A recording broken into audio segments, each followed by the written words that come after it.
Bonjour et bienvenue dans l'atelier du 26 bis. Bienvenue pour cette seconde vidéo consacrée à l'affûtage. La dernière fois, on en était resté à peu près là. Alors la grande question, est-ce que ça fonctionne? Vous êtes curieux de connaître la réponse? Regardez la vidéo jusqu'au bout. La réponse se trouve à la fin. Bon visionnage! Je vais faire un affûtage avec du papier de verre de différents grains. Je vais commencer par un grain 80, suivi par un grain 120, un grain 280, un grain 500, un grain 1000, un grain 2000. Le 5000, c'est juste pour le fun. Pour commencer, il faut une surface bien plane. Moi, je vais utiliser mon plan de travail et une plaque de marbre que j'ai récupérée. Je vais coller mon papier abrasif à l'adhésif sur ces surfaces planes et je vais commencer à usiner mon ciseau à bois. On n'est pas obligé de commencer par du grain 80, mais vu l'état de ce ciseau, je crois que c'est obligatoire.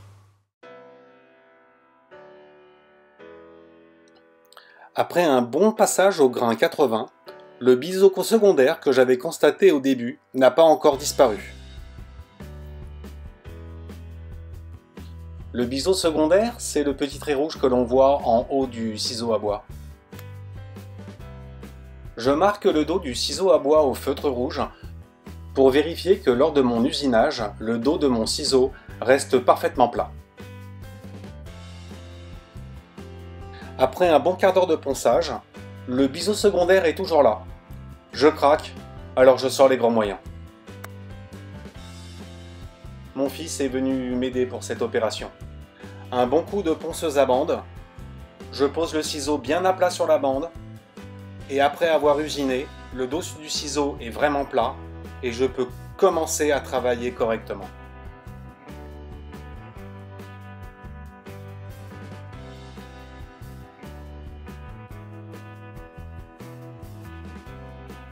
Maintenant que le dos du ciseau est bien lisse et que le biseau a disparu, j'enchaîne les différents grains pour avoir au final une surface bien lisse, bien propre.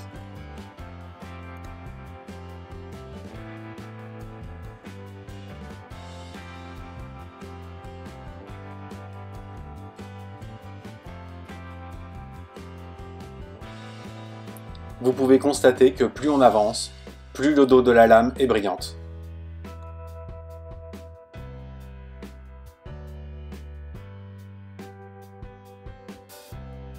Après le passage au 5000, c'est un vrai miroir.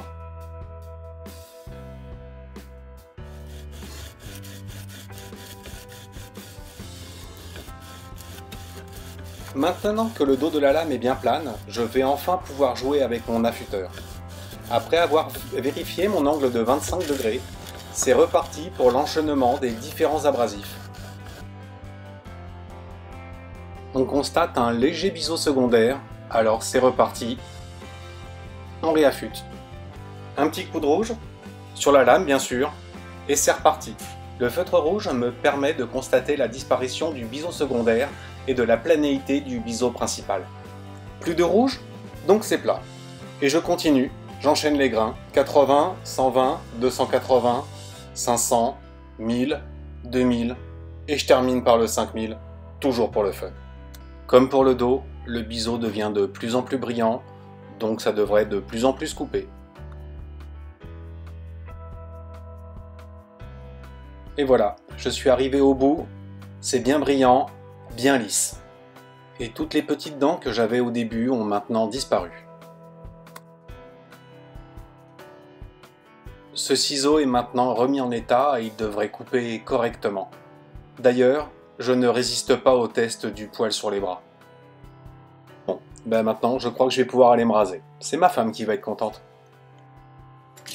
Alors en conclusion, est-ce que ça fonctionne? Oui, et plutôt bien même. Ça permet d'avoir un angle constant tout au long du processus d'affûtage. Quelques remarques sur cet outil tout de même. Je trouve ça assez contraignant de devoir calculer l'angle de 25 degrés pour l'affûtage. Mais ça reste un outil très pratique. Tellement pratique que je vais devoir faire une petite upgrade, puisque là, vous voyez, j'ai des vis qui ne sont pas pratiques et je suis obligé de bloquer d'un côté, de visser de l'autre. Là, je n'ai pas de vis papillon. Donc l'upgrade va consister à mettre des vis avec des têtes 6 pans et des boulons papillons de l'autre côté. Et ben voilà, nous arrivons à la fin de cette vidéo. Je vais vous laisser parce que moi il me reste encore tous ces ciseaux à affûter. Merci de m'avoir regardé. À bientôt pour une prochaine vidéo. Au revoir.